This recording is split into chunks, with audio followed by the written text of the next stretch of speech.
उहाँहरू चाहिँ अहिले बसिराख्नु भएको छ जिब्रो टाइममा लरबरी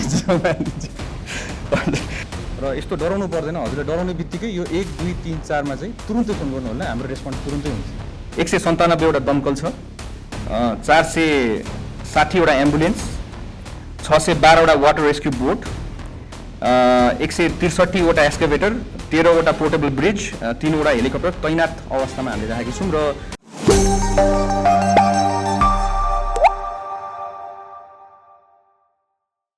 अब जनशक्तिको परिचालनको कुरा गर्दै गर्दाखेरि खोज तथा उद्धार कार्यका लागि नेपाली सेनाका 7524 नेपाल प्रहरीका 10575 सशस्त्र प्रहरी बल नेपाल 8110 र गोताखोरको चाहिँ हाम्रो 153 जना गरी 26219 जनशक्तिलाई चाहिँ अहिले हामीले चाहिँ फिल्डमा परिचालन गरिरहेका छौँ। हामीले उहाँहरू चाहिँ उच्च सतर्कताका साथ उहाँहरू चाहिँ अहिले बसिराख्नु भएको छ जिब्रो टाइममा लरबरी अनि हाम्रो खोज उद्धार सामग्रीको बारेमा विषय उठाउन चाहे मैले यसमा हाम्रो 197 वटा दमकल छ 460 वटा एम्बुलेन्स 612 वटा वाटर रेस्क्यू बोट 163 वटा एक्सकेभेटर 13 वटा पोर्टेबल ब्रिज 3 वटा हेलिकप्टर तैनात अवस्थामा हामीले राखेका छौँ र यसमा चाहिँ अब हामीले सबै कुरा हामीले यो चाहिँ हाम्रो वेबसाइटमा पनि राखेका छौँ। यसमा हेलिकप्टरहरूको बारेमा हामीसँग अरू सामग्रीहरू के छ सबै सार्वजनिक हिसाबले नै पब्लिकले पनि यसलाई हेर्नु पाउने गरेर चाहिँ हामीले आफ्नो विपद पोर्टलमा पनि हामीले अपडेट गरिसकेको अवस्था छ। यस्तो जोखिमको डर भएमा 1 2 3 4 मा फोन गर्नु होला। त्यो चाहिँ हाम्रो विपद सम्बन्धीको नम्बर हो। भर्खरै हामीले टोल फ्री नम्बर बनाएको छौँ र यस्तो डराउनु पर्दैन हजुरले डराउने बित्तिकै यो 1 2 3 4 मा चाहिँ तुरुन्तै फोन गर्नु होला हाम्रो रेस्पोन्स तुरुन्तै हुन्छ। तर फोन गर्दाखेरि फोन नउठ्ने विषय चाहिँ धेरै हामीले पाइरहेको थियौँ। त्यही भएर यसपालि चाहिँ हामीले त्यसलाई करेक्सन गर्नको लागि टाइम टु टाइम हामी आफैले पनि त्यसलाई चाहिँ नम्बर चलेको छ कि छैन भने हामीले आफैले पनि टेस्ट गर्ने गर्छौँ।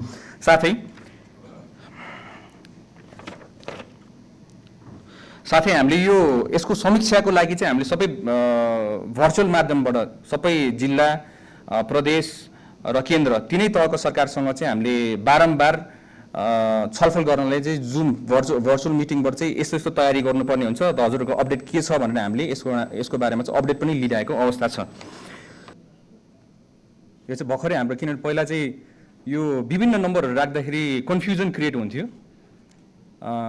त्यही भएर चाहिँ हामीले यसलाई सहज बनाउनको लागि चाहिँ यो एनटिसीसँग समन्वय गरेर हामीले 1 2 3 4 विपद भएको खण्डमा चाहिँ फोन गर्नु होला भनेर हामीले भनेका छौँ र त्यसमा अनि हजुर पनि त्यस्तो जोखिम केही देखिहाल्नु भयो भने त्यसमा चाहिँ 1 2 3 4 मा सम्पर्क गर्नुहुन्न म हार्दिक अनुरोध गर्न चाहन्छु माननीयज्यूलाई। ताकि अब कुनै ठाउँमा अब बाढी गयो पहिरो गयो भने त्यहाँ अब बाटो अवरोध भयो भने तपाईँको त्यहाँ ठुलो जाम हुन्छ। त्यो ठुलो जाममा एम्बुलेन्स पनि फस्छ, मान्छेहरू खानापिनादेखि लिएर अनेक समस्याहरू यसमा हुनसक्छ भन्ने हिसाबले चाहिँ हामीले सेतु एपले चाहिँ नजिकको एक्सकेभेटर कहाँ छ भनेर त्यहाँ चाहिँ तुरुन्तै गरेर रेस्पोन्ड गरेर त्यो पहिरोलाई चाहिँ खोल्ने कामको लागि चाहिँ खासमा हामीले सेतु एप बनाएको छौँ। यो हाम्रो भौतिक पूर्वाधार मन्त्रालयले को इनिसिएसनमा भएको चिज हो। तर हामीसँग पनि समन्वय गृह मन्त्रालयसँग पनि समन्वय भएर काम अगाडि बढेको अवस्थामा छ। प्रदेश जिल्ला स्थानीय विपद व्यवस्थापन कोषमा हाल कुल रु 7 अर्ब 56 करोड रकम रहेको छ। सबै तहका कोषहरूमा न्यूनतम रकम कायम राख्न समन्वय भइरहेको छ। विषयगत मन्त्रालयहरू प्रदेश सरकार स्थानीय सरकारसँग पूर्ण समन्वय र सहकार्यका साथ मनसुन पूर्व तयारी तथा प्रतिकार्य कामहरू अगाडि बढाइरहेको छ। विपद व्यवस्थापनको कार्य कुनै एक निकायको मात्र नभई सम्पूर्ण संयन्त्र र नागरिक समाजको साझा दायित्व हो। हालसम्म हाम्रो अभ्यास सहकार्यमूलक रहँदै आएको छ र आगामी दिनमा पनि जनधनको क्षति न्यूनीकरण गर्न सरकार पूर्ण प्रतिबद्धताका साथ क्रियाशील रहनेछ।